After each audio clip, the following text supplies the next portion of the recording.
आपके घर में जब तक कोई पुण्यशाली व्यक्ति रहता है तब तक आपके घर में कोई नुकसान नहीं कर सकता। जब तक विभीषण जी लंका में रहते थे तब तक रावण ने कितना भी पाप किया, परंतु विभीषण जी के पुण्य के कारण रावण सुखी रहा। परंतु जब विभीषण जी जैसे भक्त वत्सल भक्त को लंका से निकाल दिया गया तब से रावण का विनाश होना शुरू हो गया। अंत में रावण की सोने की लंका का दहन हो गया और रावण के पीछे कोई रोने वाला भी नहीं बचा। ठीक इसी तरह हस्तिनापुर में जब तक विदुर जी जैसे भक्त रहते थे तब तक कौरवों को सुख ही सुख मिला, परंतु जैसे ही कौरवों ने विदुर जी का अपमान करके राज्यसभा से चले जाने के लिए कहा तब भगवान श्री कृष्ण जी ने विदुर जी को तीर्थ यात्रा के लिए भेज दिया और कौरवों का पतन होना चालू हो गया और अंत में राज भी गया और कौरवों के पीछे कोई कौरवों का वंश भी नहीं बचा। इसी तरह हमारे परिवार में भी जब तक कोई भक्त और पुण्यशाली आत्मा होती है तब तक हमारे घर में आनंद ही आनंद रहता है। ईश्वर, शास्त्र, गुरु के प्रति समर्पित रहे। धर्म की जड़ जहां होगी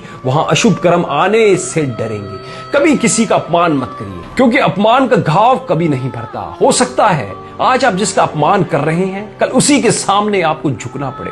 कर्मों का खेल भी निराला है, जो जैसा बोता है उसे वैसा ही काटना पड़ता है। आज दौलत या फिर ताकत के नशे में किसी का अपमान कर दिया तो क्या वह कर्म कभी पीछा छोड़ेंगे? हो सकता है आपकी धन संपदा सब कुछ उसी व्यक्ति के भाग्य से हो। कौन जानता है कि कौन किसके भाग्य का खाता है। कर्म कभी पीछा नहीं छोड़ते। भीष्म पितामह जैसे महाज्ञानी को भी भगवान से पूछना पड़ा कि उनके कौन से कर्म के कारण आज वे बाणों की शैया पर लेटे हैं। भगवान ने उन्हें बहुत ही सुंदर जवाब दिया कि कर्मों की गति बहुत गहरी है, इसलिए बहुत सोच समझ कर करिए। उनका अपराध था कि वह अन्याय को मूक दर्शक बनकर देखते रहे। जब उन्होंने उसका विरोध नहीं किया तो वे उसके भागीदार बन गए। मानिए या फिर मत मानिए, कर्मों का हिसाब हर किसी को देना पड़ता है, चाहे वह आज का कर्म हो या फिर 1000 वर्ष पुराना कर्म हो। कर्म हमेशा वापस लौट कर आते हैं। रिश्ते, नाते, दोस्त, परिजन सर्व कर्मों की बदौलत है। हम कर्मों से कभी भाग नहीं सकते।